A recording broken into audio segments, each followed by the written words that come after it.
Buenas noches, una nueva misión de Ideas del siglo XXI por TLB1, toda la verdad primero. Hoy estamos acompañados para hacer un programa totalmente distinto. El señor Jorge Eduardo Rulli, ecologista, miembro del grupo, este es Grupo de Reflexión Rural, y Maximiliano Mendoza. Muchas gracias por venir. Yo hoy no voy a estar acá, voy a dejar que hagan el programa ellos. Simplemente a la gente que ve el programa, el avisito de siempre, si les gusta, pónganlo en YouTube o en Facebook, que nos va a ayudar a nosotros para la difusión. Bueno, el motivo de la invitación es a raíz de una nota, señor Rulli, que circuló mucho por internet, referente al tema de la contaminación agrotóxica y todo ese tipo de cosas. Por eso lo llamé, pero ahí tiene el programa, hable.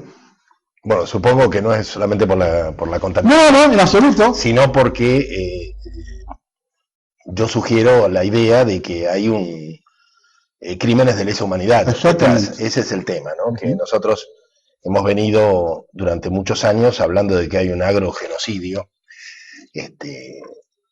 Nos hemos anticipado, hemos llegado a altas autoridades, inclusive al despacho de la presidenta, de Cristina, y nunca tuvimos ninguna respuesta. Que no fuera luego que se nos metieran palos en la rueda, que se nos metiera gente en la organización para distraernos, ¿comprendes? O sea, sobre todo la lucha por los 500 o 1000 metros alrededor de las ciudades surge cuando nosotros llegamos a los más altos niveles de gobierno y planteamos que la amenaza es la de un genocidio. Entonces ahí aparecen legisladores del oficialismo que se incorporan y que empiezan a plantear que habría que preservar zonas alrededor de las localidades. Cosa que puede ser legítima para el vecino, pero que desde el punto de vista del modelo implica legalizarlo y cuestionar lo accesorio. ¿Se entiende? Como sí. Mantener el modelo, pero de una manera más prolija, digamos. Pero una acotación al margen. Sí. 500.000 metros no garantiza nada. No, ya a esta altura. El viento lleva todo. No, cuando estamos hablando de 300 millones de litros de agrotóxicos, ya no hay santuarios. 200 de glifosato. O sea, claro, imagínate que aún zonas del centro de Buenos Aires que están muy alejados de lo rural tienen el mismo grado de contaminación, yo diría, arriesgaría esto, que una zona de campo, porque el país está bañado, ¿no?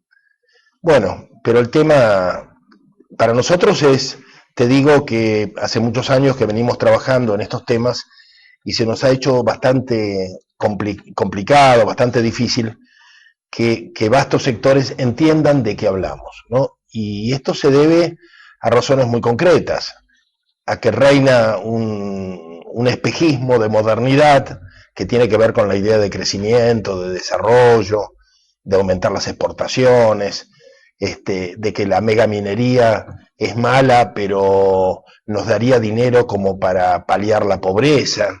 Bueno, estas ideas, y uno a veces no es fácil confrontar con ellas, ¿no? Por una parte, por la otra, que el modelo agrario, el modelo de los agronegocios instalado en los años 90,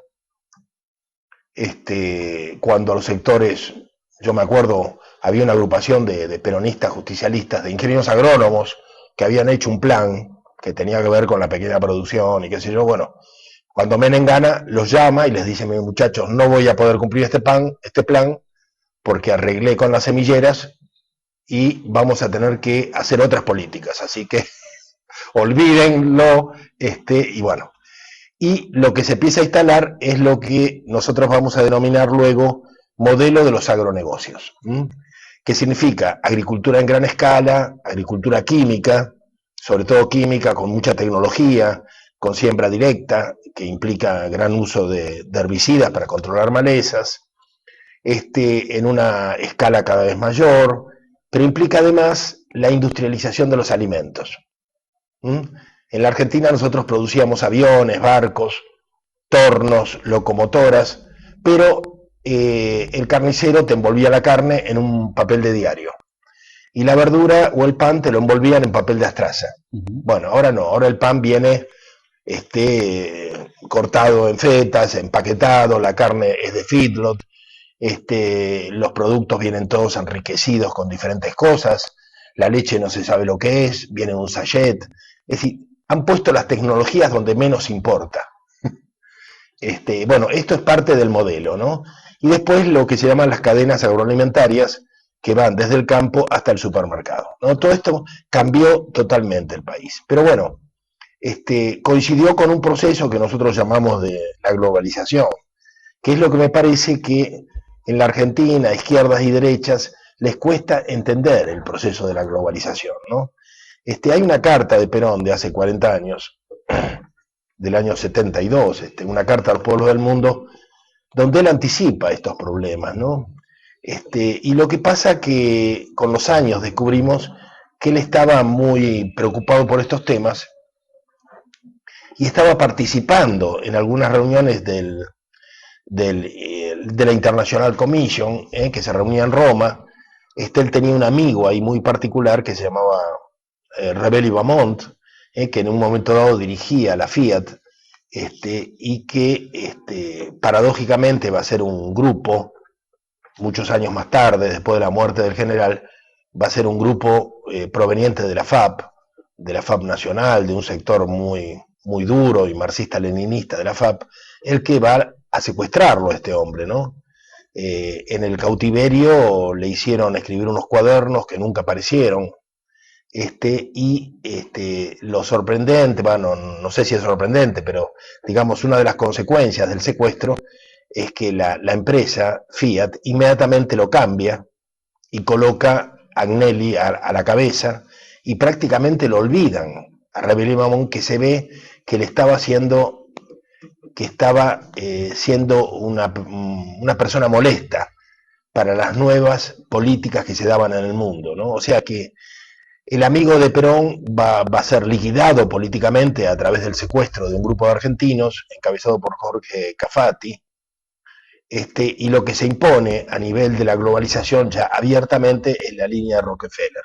Exactamente. O sea, que había una línea de globalización dura, infinitamente cruel, que es la que implica la desaparición de gran parte de la humanidad, y había otro proyecto de morigerarla o de buscar caminos diferentes que no sabemos bien, nunca vamos a saber qué se proponían, porque ese camino, con la muerte del general y la desaparición de Rebelli Bamont, va a quedar absolutamente desaparecido, silenciado, y nunca Rebelli Bamont vive refugiado en Suiza, no quiere hablar con nadie.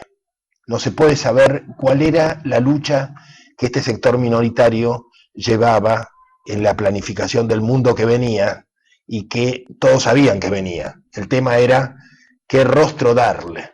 Por eso nosotros muchas veces decimos, Perón jamás tendría que haber sido presidente de los argentinos.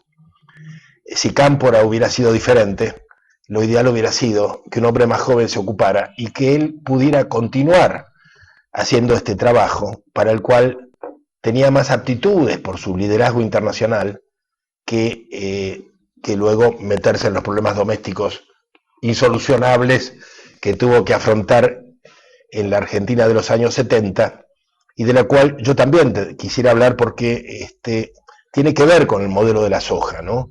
Yo creo que los argentinos han quedado tan marcados por la lucha de los años 70 que es muy difícil sacarlos de ese antiguo contexto, ¿no? Es como que el pensamiento político se cristalizó, para bien y para mal, de un lado y del otro, porque es tan difícil dialogar con los montoneros como dialogar con algunos militares.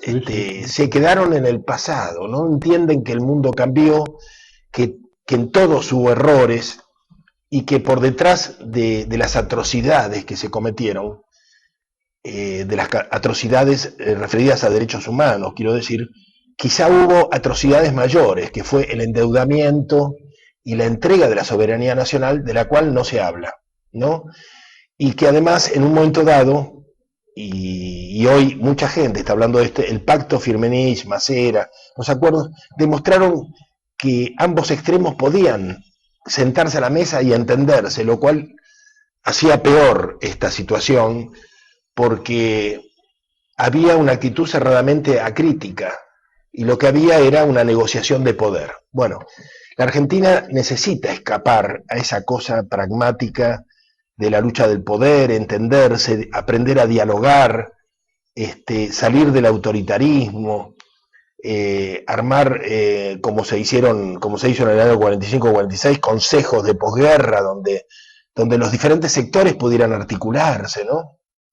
Bueno, pero me parece que estamos como encallejonados, ¿viste? Por los años 70, mucha gente funciona más que en el presente en función o en relación a las memorias.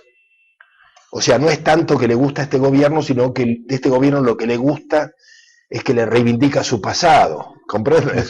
Sí. Entonces, se hace política en función del pasado, no en función del presente. Entonces, Lázaro Báez está robando a cuatro manos, pero como reivindica mi pasado, y yo fui montonero, yo ya soy un anciano, pero siento que debo respaldar, más allá trato de no ver lo que hace Lázaro Báez.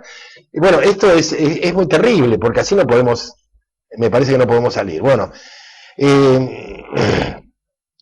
y hemos llegado a una situación de la cual es muy difícil hablar, que es la soja. No es solamente la sojización compulsiva del territorio argentino, sino 24 millones de hectáreas de cultivos transgénicos, único en el mundo, de lo cual no se habla, nadie lo quiere ver. En la medida en que el territorio se despobló y todo el mundo vive en las periferias urbanas, el gran problema de los argentinos ahora es si tenemos o no tenemos cloaca, el problema de la inseguridad, y las 24 millones de hectáreas han dejado de visualizarse, ¿no? Ha escapado de la conciencia, del común, de los políticos, ni hablar, nadie habla de esto. Y bueno, y lo que se da es una especie de gerenciamiento donde nosotros siempre como generación luchamos por el poder. Ahora el poder directamente no está en Argentina, eso está muy claro, desde Alfonsín en adelante, te digo porque Alfonsín también tenía una cuota muy pequeña, y quizá, no sabemos, no quisiera juzgarlo de ninguna manera, aceptó hacer lo que lo dejaron hacer, que no fue mucho, cada vez menos. Recordemos. Vos tocaste recién, de pasada, el tema de la deuda externa. Eso es lo que condicionó todo de Alfonsín para acá. Sí. Absolutamente todo. Y sí, tenés razón, porque una de las razones por las cuales Alfonsín entra o permite la sojización, que era muy poca, era 1,5 millones de hectáreas, pero era para obtener divisas para pagar los intereses de la deuda. Exactamente. O sea, entramos en la soja para pagar deuda. Exactamente. Porque en ese momento había que vender algo para tener divisas. ¿Sí? Y Europa nos deja de comprar harina, maíz, carnes, porque estaba produciendo más que nosotros, y lo que necesitaba era forrajes.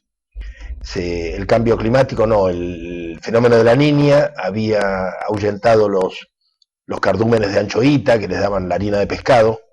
Estaba el tema de la vaca loca, que los tenía muy mal, y entonces necesitaban algún tipo de proteína vegetal.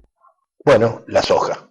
Empezamos a hacer soja convencional y llegamos al año 96 con 1,5 millones de hectáreas de soja convencional, y en el año 96 se aprueba la soja transgénica. Es en campos, en un año se hace 1,5 millones más de hectáreas. Fíjate que nadie se pregunta dónde se multiplicaron las semillas para que de golpe pudiéramos hacer 1,5 millones de hectáreas. Esto no lo hace el vivero Don Mario, ¿no? Esto se requiere mucho campo. Bueno, nosotros investigamos y fue AFA,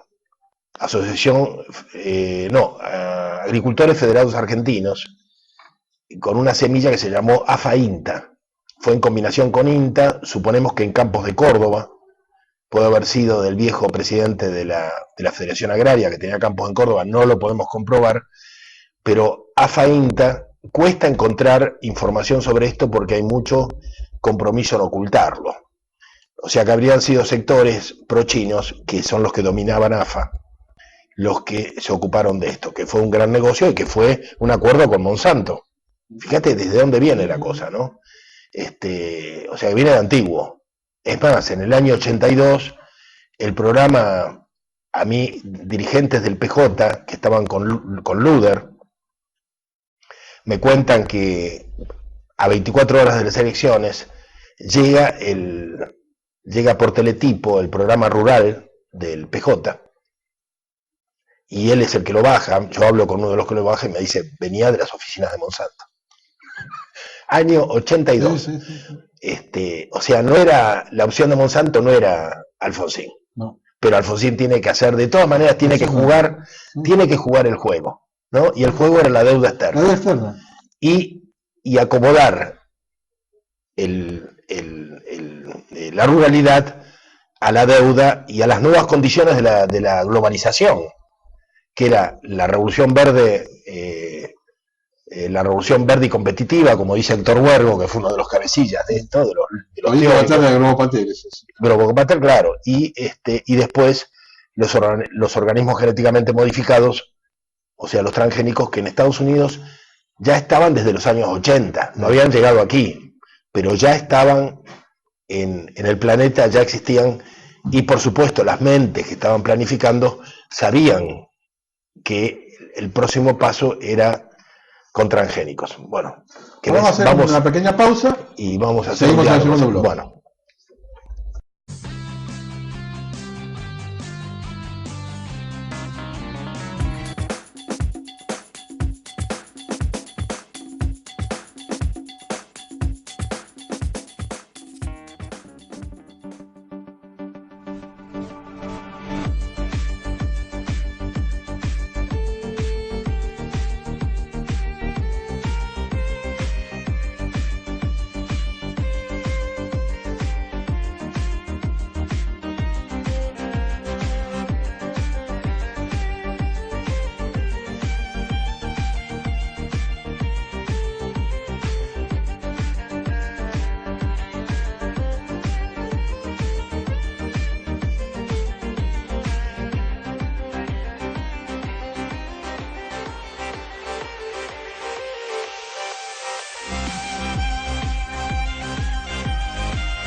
Bueno, sigamos. Ahora le toca a vos el turno.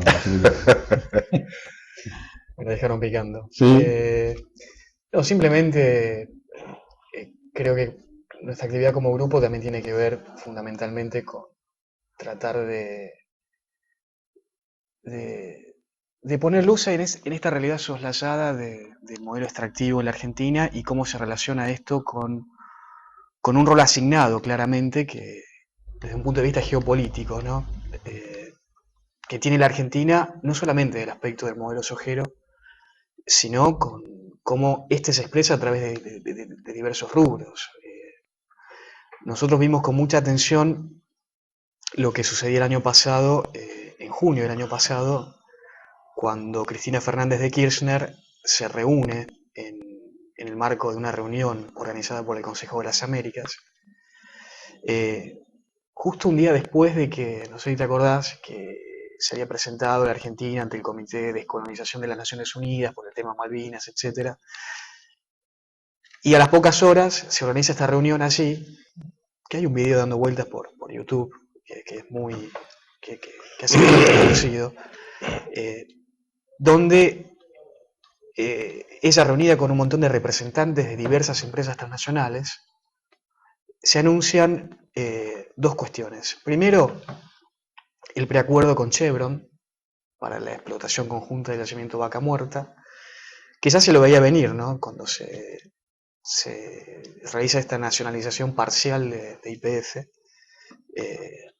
No sé, viste que el artículo 3º de la ley preveía la explotación abierta al capital transnacional de la explotación de yacimientos convencionales y no convencionales. Sí.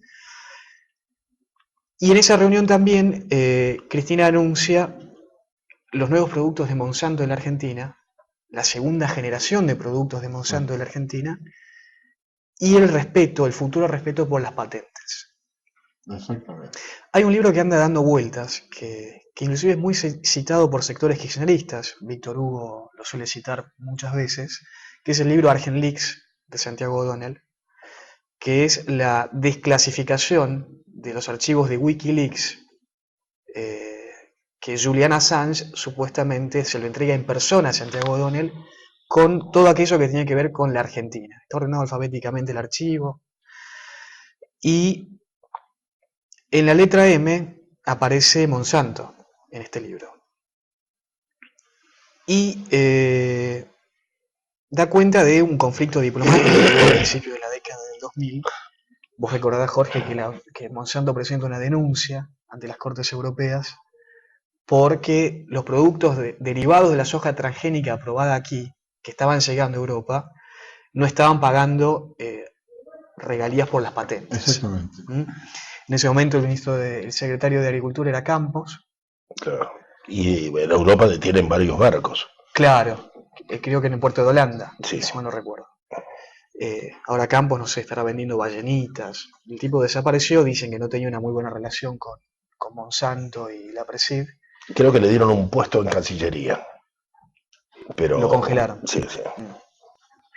Y bueno, y supuestamente la orden del Poder Ejecutivo Nacional fue tratar de confrontar con Monsanto por la vía judicial.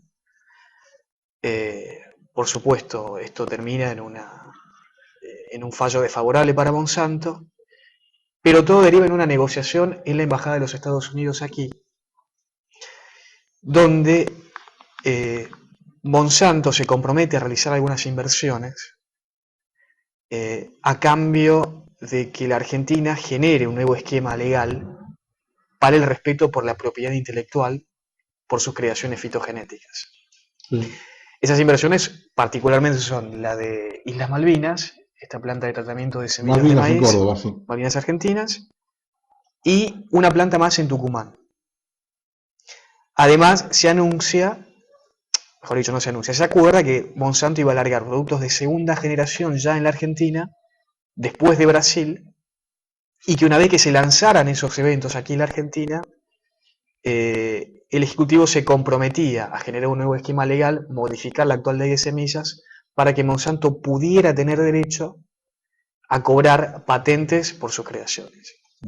Bueno, ¿eso con quién se intercambian esas afirmaciones? Bueno, fueron varias reuniones. Supuestamente en tiempos en los cuales Felisa Micheli era ministra de Economía, ya habían empezado las reuniones.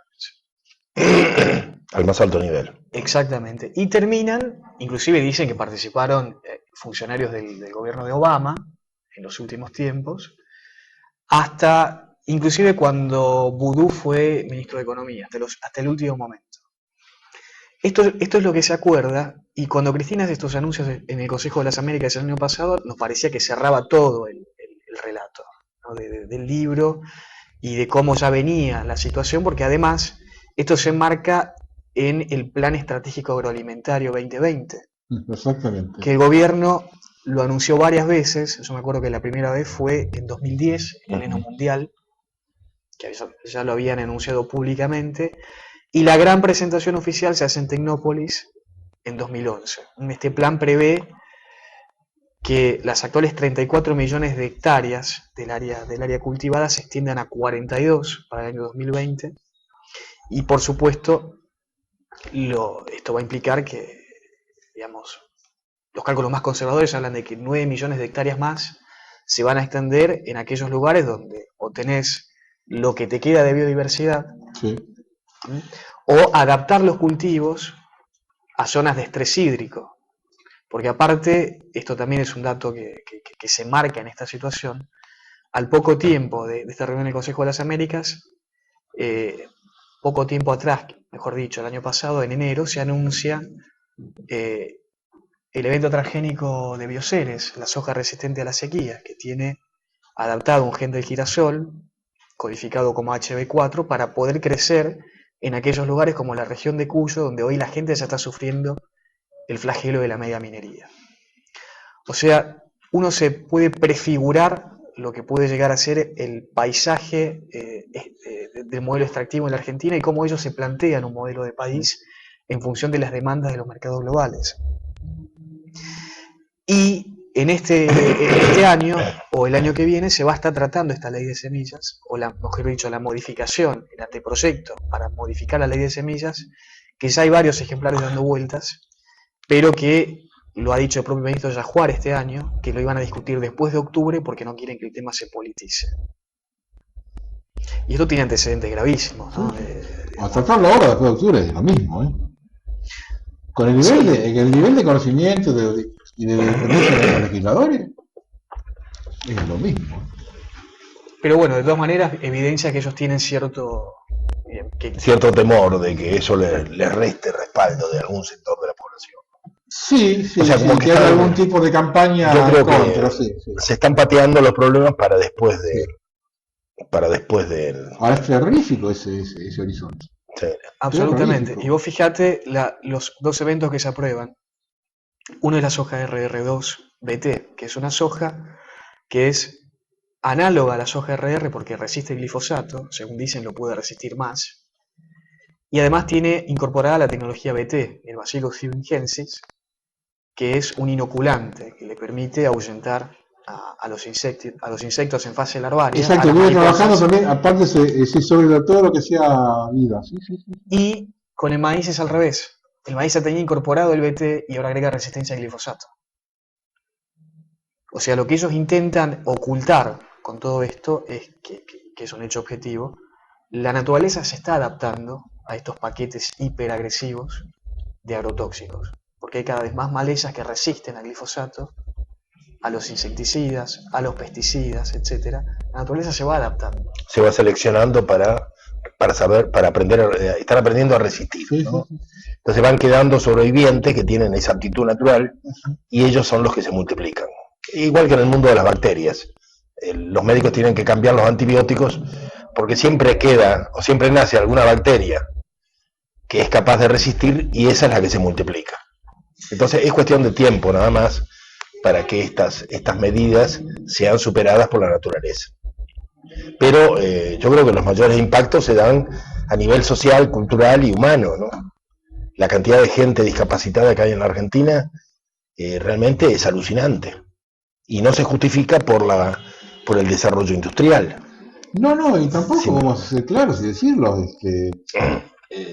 no nos deja tanto como para poder sobrevivir a Argentina el tema de la soja, el dinero. Absoluto. Son 30, 40 mil millones de dólares más o menos. Pero ¿sabés qué es lo más jodido? Que existe ciertos sectores, sobre todo intelectuales, que justifican la inevitabilidad del modelo extractivo porque hay que sostener planes sociales. Esto, lo último que hemos visto fue la editorial de Le Monde Diplomatique, escrita por José Nathanson. Recordemos que Le Monde Diplomatique es un diario que pertenece al grupo Insud, a través de Capital Intelectual. El director es Hugo Sigman. Y José Nathanson plantea una idea bastante aberrante, ¿no? Aberrante desde el punto de vista de quienes vemos esto desde el lado de las víctimas, ¿no? Del modelo. De que tenemos que tener un poco de realismo político, porque hoy el contexto global es favorable para que la Argentina pueda vender estas cosas, tutelar los excedentes y distribuirlos en los planes sociales. Que es una encerrona, que además es mentira, porque por ejemplo, y Nathanson lo cita en su artículo, en esta editorial, cuando Carta Abierta planteaba de que había una relación directa entre el modelo extractivo, los excedentes que tutelaba el Estado y los planes sociales, se referían particularmente a cuestiones como la asignación universal por hijo. Y lo que no dicen, por ejemplo, es que la asignación universal por hijo hoy se está pagando en buena medida con un crédito del Banco Mundial. Exactamente. Que además la asignación universal por hijo es una versión local de muchísimos planes asistenciales aplicados en América Latina a través del Banco Mundial. Exactamente. O sea, ni siquiera se está utilizando ese tutelaje que te puede dejar la soja, que te puede dejar la mega minería, la exportación de petróleo, el saqueo, la depredación de la fauna ictícola, etcétera, para los planes sociales. Yo recuerdo un periodista que era muy amigo nuestro, un periodista de Página 12, ya fallecido, y que lo maltrataron mucho, se llamaba Julio Nudler, y en el año 2002 escribió una nota que decía: exportamos pellets de soja o exportamos locomotoras. Las dos cosas juntas no se puede lograr. Fíjate cómo había gente gente que veía esto, ¿no? Y es paradójico que hace pocos días un periodista del mismo diario, de Página 12, Escaleta, el nombre de Escaleta es Claudio Escaleta. Claudio Escaleta. ¿Recordás lo que dijo? Sí, justificando la explotación de hidrocarburos no convencionales con el acuerdo YPF-Chevron.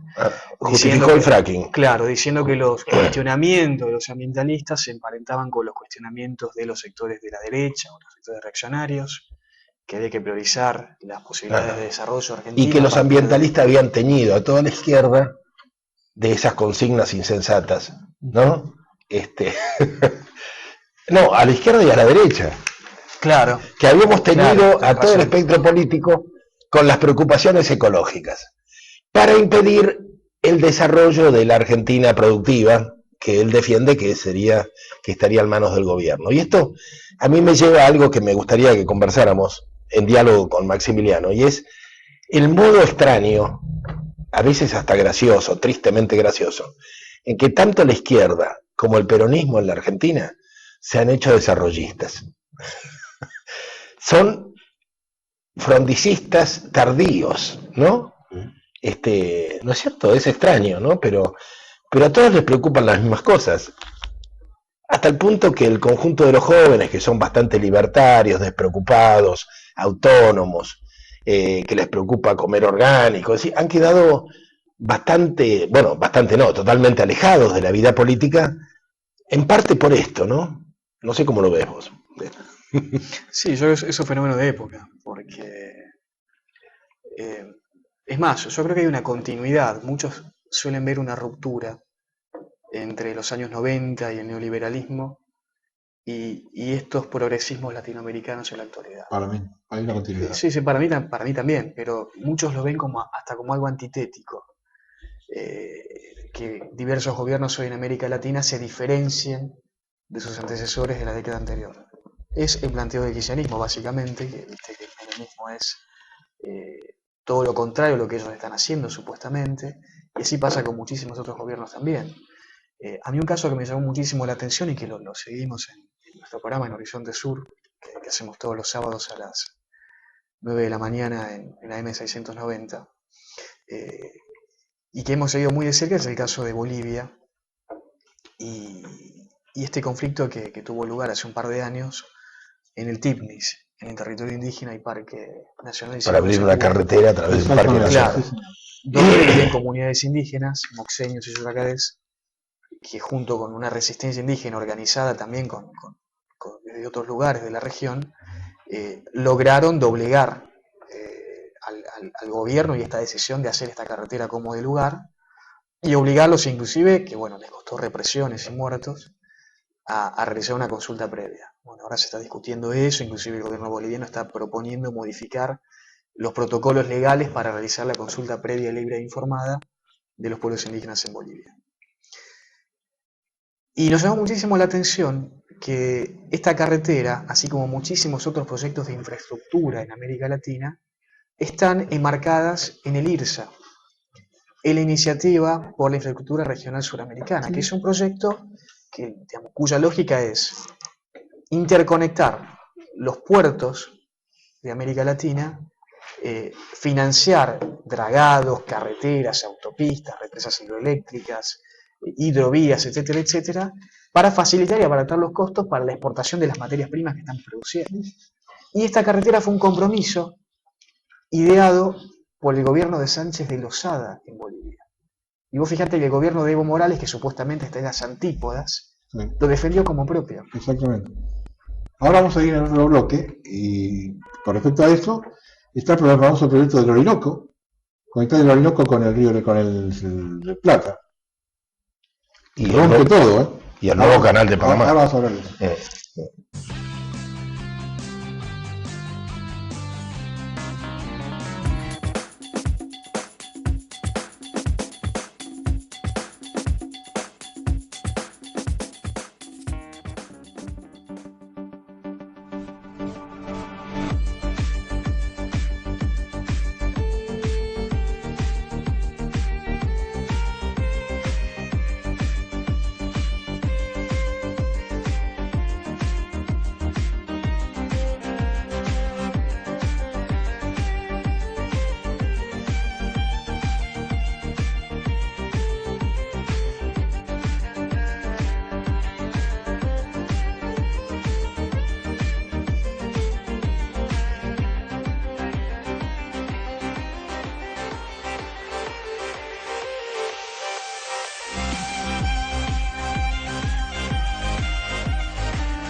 tenemos el último bloque. Con respecto a esto que decía recién del proyecto de sojización, un tema que no se toca es ¿qué nos deja de contrapartida esta sojización? Porque ¿cuánto nos cuesta a nosotros en enfermedades, en epidemias, en todo lo que nos deja la soja? Porque la soja tiene 20.000, 30.000 millones de dólares y que ahora aumentemos 10 millones de hectáreas, nos deje 10 millones más. ¿Cuánto te está costando por el otro lado? ¿O no importa eso? No, sí, las consecuencias son gravísimas. No importa. Porque nos ha dejado un territorio despoblado, ciudades convertidas en megalópolis, una población destruida. Ahora lo que está llegando al Gran Buenos Aires en masa son paraguayos, que es la consecuencia de la soja transgénica que entró de manera ilegal al Paraguay desde la Argentina. O sea, nosotros mandamos semillas de soja transgénica de manera ilegal al Paraguay y ahora nos devuelven con población. Las últimas informaciones paraguayas que vienen de Paraguay, que yo creo que se quedan cortas, hablan de 1 millón de paraguayos que han abandonado la zona rural como consecuencia de las fumigaciones y de las empresas y de los, ¿cómo se llaman? Los brasiguayos, que son los que arrasan con el territorio y con los bosques y con los ranchos de los campesinos. Con todo. Y entonces los campesinos se van a Asunción. Asunción en las plazas está lleno de tiendas de plástico negro, de gente que vive allí, incluso poblaciones aborígenes, que cuando se dieron cuenta que ya no tenían más hijos, levantaron los ranchos y partieron, ¿viste? Porque está la idea también mítica de buscar ¿no? La vieja idea guaraní de que hay lugares paradisíacos, y bueno, y se fueron, y todos terminan cruzando la frontera y entrando en la Argentina. Entonces, de alguna manera llegan a Moreno, a Merlo, ¿viste? A La Matanza, ¿no? Que son los lugares, las zonas periurbanas, donde siempre encuentran a líderes como Delía, que les venden la casita, el lotecito, le dan, ¿no? Le dan un clima autoritario y además en la narcopolítica, que no sé si no es lo mismo, ¿no? ¿Se entiende? O sea, está todo preparado para recibirlos e integrarlos y someterlos al modelo del agronegocio, ¿no? Y que olviden los oficios que tenían, que abandonen todos los saberes, que empiecen a utilizar fármacos, a buscar un empleo y a comer comida chatarra. Este es el destino de estas poblaciones, tanto de Santa Cruz de la Sierra, donde también entró la soja argentina de manera ilegal, como del Paraguay. Poblaciones que están llegando constantemente y que son productos del mismo modelo que se instala en toda América Latina, ¿no? O por lo menos América del Sur. Tengamos en cuenta que Monsanto se está replegando de Europa, donde prácticamente ha sido expulsado, y entonces ya anunció que se retira de Europa y como decía el otro día, me decía el doctor Carrasco, bueno, está poniendo más soldados aquí. Nosotros nos alegramos de que Europa expulse a Monsanto, pero bueno, ahora tenemos cada vez más presión. Eso se nota, cada vez hay más programas de radio financiados por Monsanto. Cada vez hay más contestatarios, hay polémicas, donde Monsanto, incluso la polémica con la Universidad de Río Cuarto, es un hecho novedoso. Monsanto nunca había dado la cara de tal manera, como para polemizar con el rector de una universidad nacional, ¿no? Es interesante. Yo creo que demuestra fortaleza y debilidad a la vez, ¿no? Tienen que exponerse. Que bueno, pero es un tema, ¿no? Vos mencionabas algunas grandes obras, mencionabas lo del Orinoco, ¿no? Pero... Claro, eso para los ambientalistas es una cosa terrible, porque hay que tocar el río Paraguay y el río Paraná arriba, liquidando el lecho. Sí. Hay que trabajar para hacerlo más profundo. Claro. Lograr un impacto va a ser terrible. Impresionante. Impresionante. La zona de Corrientes, de Formosa, para ese megaproyecto de hacer navegable toda esa zona. Va a ser terrible. Sí. Solamente para las empresas cerealeras multinacionales. Pero yo te quería mencionar que también hay otro proyecto, otro megaproyecto, que es el de un nuevo canal de Panamá. Sí, eso va a ser los chinos. Bueno, ¿qué pasa?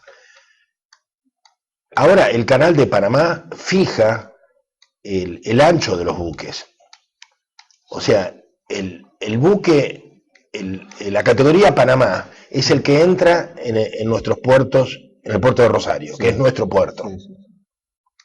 Cuando los chinos hagan un nuevo canal, van a entrar los nuevos buques, que son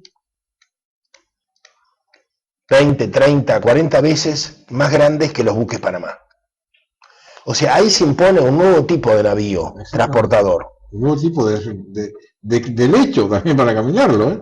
Bueno, pero esos buques que se impondrían, ya nosotros no tenemos puertos para recibirlos. O sea, ahí hay un cambio brutal para la economía argentina. Nos quedamos sin puertos. Sí. Tenemos una economía de exportación y no tenemos puertos.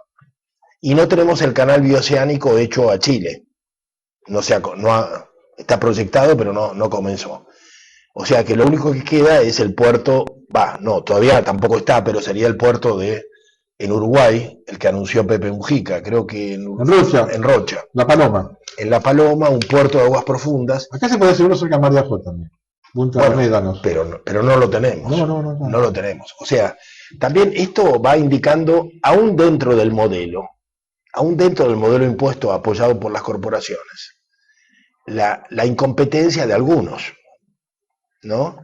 También a mí me parece importante destacar esto, porque, por ejemplo, ante el Consejo de las Américas en el Hotel Alvear Palace, cuando dan examen nuestros políticos, todos, y a mí me llamó la atención porque sobre Massa, por ejemplo, que es el que quiere, el que se postula para reemplazar a los que están, habla de una cierta incompetencia.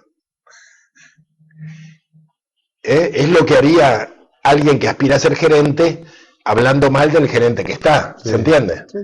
Es decir, es muy interesante porque prácticamente allí se estaba buscando un nuevo empleo, muchos, ¿no? De alguna manera los compromisos de Scioli lo hacen decir que los errores, que no niega los errores, pero que podrían ser enmendados, que es un gesto de lealtad realmente que el kirchnerismo no le reconoce, ¿no? Porque en realidad uno esperaba otra cosa de Scioli, pero todos parecen chicos de escuela que están hablando delante de la profesora, ¿no? Exactamente. Esta es la situación del poder en la Argentina, que me parece que vastos sectores políticos no se han planteado, ¿no? La cuestión del poder. Seguimos viviendo la idea del poder de los 70 y eso ya hoy no existe. Hoy los presidentes no tienen poder, o sea, le asignan áreas, digamos, es como la mafia norteamericana. Nosotros vemos las películas de la mafia, y la mafia tiene vastas áreas de la economía, pero son marginales. O sea, se ocupan de la droga, se ocupan de las mujeres, se ocupan de las máquinas de juego, se ocupan de controlar el puerto, los camiones, que la mafia nunca se ocupa de la siderurgia. No. Nunca se ocupa de los laboratorios. O sea, son las corporaciones, los laboratorios, la industria en serio, la que dice: vos ocupate de los camioneros, vos ocupate de los muelles, vos ocupate de la prostitución. O sea, le entregan áreas, ¿no? Entonces, es lo que hace la política argentina, ¿no? Claro, es lo que hacen los altos funcionarios, están todos implicados en estas áreas que tienen que ver con la trata, que tienen que ver con el lavado de dinero, tienen que ver con las maquinitas. Bueno, podemos ponerle nombre a cada área, pero son áreas mafiosas, en el sentido de que son áreas delegadas por el poder. En realidad el poder aquí se maneja por teléfono. Y no hay necesidad. Nosotros hemos nombrado a los Wertheim, a los Elstein, los hemos nombrado, a los Grobocopatel, a los Roca, los hemos nombrado 1000 veces, y hay muchísima gente que insiste en no escuchar, ¿no? Y siguen hablando de la mesa de enlace. Y sí, Violcati, yo me acuerdo cuando a Violcati le ponían los micrófonos, era un gorila terrible que despertaba rechazo, pero si no me equivoco tenía 2000 hectáreas. Hoy 2000 hectáreas no es nada, al lado de Elstein tiene, a través de, ¿cómo se llama la empresa que tiene? Cresud. A través de Cresud tiene 1 millón de hectáreas. Entre Argentina, Paraguay, entre Bolivia. Argentina, Paraguay, decían el cono sur, ¿no? Entonces, las dimensiones son otras, y lo que me parece que no hemos tomado conciencia de que ha surgido una nueva oligarquía. Exactamente. Y que no es nacional. Claro, claro, por supuesto. No, digamos, no es local. No es local. Ningún problema es local. No. En la globalización, todos los problemas se hacen planetarios. Así, Sí. pasan de lo planetario a lo local, de lo local a lo planetario. Entonces, Elstein tiene intereses en Israel, en Estados Unidos. Grobo Copatel en un momento dado dice: yo priorizo mis negocios en Brasil. Ahora dijo que no, que volvía a la Argentina. O sea, van y vienen según las circunstancias de los mercados, Sí, exactamente. que son los que imponen la ley. Es decir, pero cuesta entender esto, ¿no? Bueno, y me parece que esperemos que no hayamos abusado, ¿no? De la... En la pausa me dijiste que iba a pasar una visita. No, yo quería... A nosotros nos interesa hablar de un tema que nos preocupa mucho. Porque alguna vez hemos incursionado en temas que nosotros denominamos ecoteología, ¿no? Nosotros notamos que parte de las, ¿cómo te dirá?, de las exacerbaciones que caracterizaron a los años 70 fue que muchos sacerdotes tomaron un fuerte compromiso con la pobreza, ¿no? La teología de la liberación, lo cual en estos días ha vuelto a surgir a la memoria viva, digamos, porque el Papa recibió al sacerdote Gutiérrez, no me acuerdo el nombre de él, Guillermo, bueno, sí. Hubo un abrazo también con Leonardo Boff, que ha sido se habló muy bien sobre esto porque demuestra la amplitud del Papa. Nosotros hemos dicho, nos parece bien, evidentemente, que el diálogo y el reencuentro es una de las cosas que necesitamos frente a la globalización despiadada. Tememos un poquito ese afán modernizante de algunos teólogos de la liberación y de cierta izquierda de los años 70, porque hoy en realidad eso ya no va más, ¿no? En el caso de la Argentina hay todavía una cantidad de sacerdotes comprometidos con la pobreza, muchos que trabajan en villas y que en su gran mayoría son oficialistas, ¿comprendes? O sea, no han podido despegar de priorizar lo social a entender, como lo hizo Leonardo Boff, que hoy el gran tema es la ecología y la depredación de los bienes naturales por parte de las corporaciones, y que hay que entender que el mundo se acaba. O sea, el cambio climático y la contaminación generalizada hace que tengamos que poner el acento en estos grandes temas un poquito más que en el gran tema de la pobreza, porque no podemos resolver la pobreza en sí mismo si no resolvemos el tema de la supervivencia. Pero mayor pobreza va a crear todavía. Por supuesto, claro. Mayor pobreza va a crear. Bueno, el tema es que estos problemas que nosotros hemos hablado, hemos expuesto de la Argentina, ¿no? La fuerza de las 24 millones de hectáreas, la fuerza de grandes sectores medios que se han implicado con el modelo de los agronegocios y en los laboratorios, con la formación de nuevos transgénicos, trabajando para las empresas multinacionales, ha hecho que la Argentina incidiera también a nivel global. O sea, la Argentina, a través de APRESID y de otros encuentros de productores rurales, ha presentado numerosas exposiciones en España, ha ganado a muchos productores para los transgénicos y para la siembra directa, a tal punto que España se ha convertido en la puerta de entrada de Monsanto. En este momento, cuando hay países que tienen 100 hectáreas de transgénicos, creo que España debe tener 12.000 o 22.000. O sea, España es el país más débil para las políticas de Monsanto, en buena medida gracias a la Argentina. Pero yo quería referirme a otra situación. La Argentina y Monsanto tienen un enclave muy importante en Europa, que está en el Vaticano.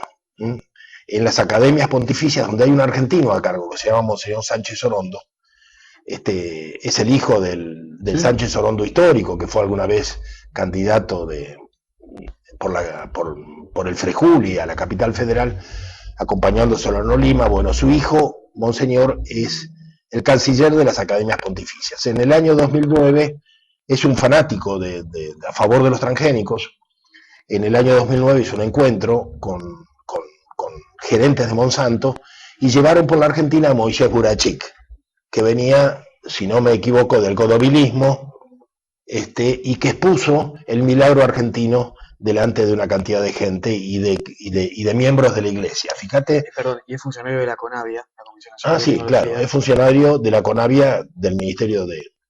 Donde el presidente. Donde se aprueban los transgénicos. Claro, era el presidente de la CONAVIA en ese momento, 2009. Bueno, nosotros protestamos, en ese momento estaba por otro motivo, estaba el cardenal Bergoglio y el cardenal Lozano en Roma. Nosotros les escribimos, le mandamos carpetas, hablamos con nuestro embajador ante la Santa Sede para que nos permitieran entrar, participar, que haya otras voces, y respondió que no, que era solamente para científicos, con lo cual nos negaba la posibilidad de debatir con estos científicos seleccionados. A mí me parece, digamos, hay muchos sectores que, no sé, espero que no tengan razón, que hacen, que comprometen a toda la iglesia en estas políticas.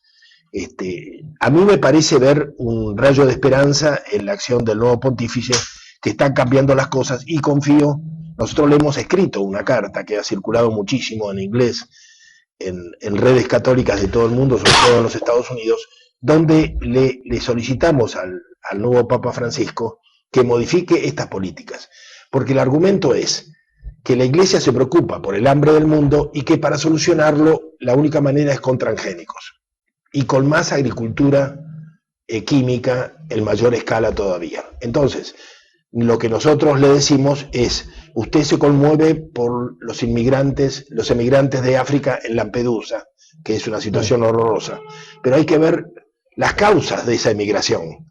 Los han expulsado situaciones similares a las que vive el Paraguay o la Argentina, porque en África se da exactamente lo mismo.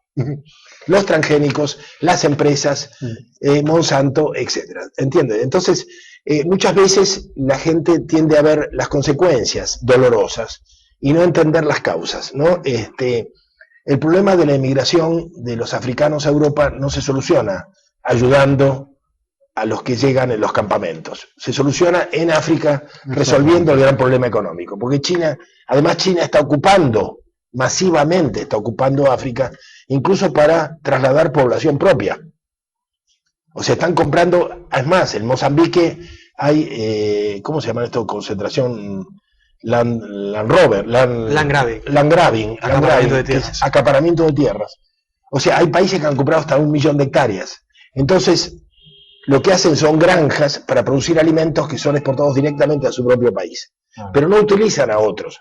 Directamente van ellos, producen, entonces despueblan una zona, construyen una enorme granja como si fuera un patio trasero, por ejemplo de Alemania o de Taiwán, y de ahí va directamente a asistir en alimentos a sus poblaciones. Por supuesto, ¿dónde va la población negra?